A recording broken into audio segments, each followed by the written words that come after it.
nothing but desert, flatland.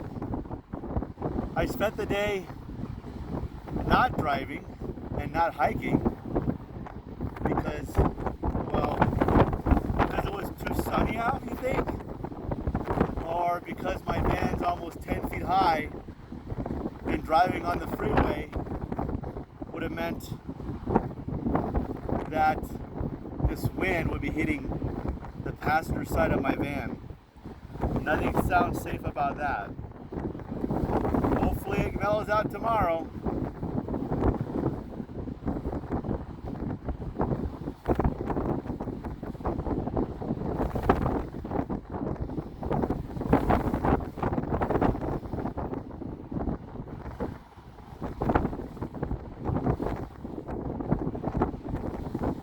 It's beautiful though when you can have your eyes open and not get dirt in it or sand.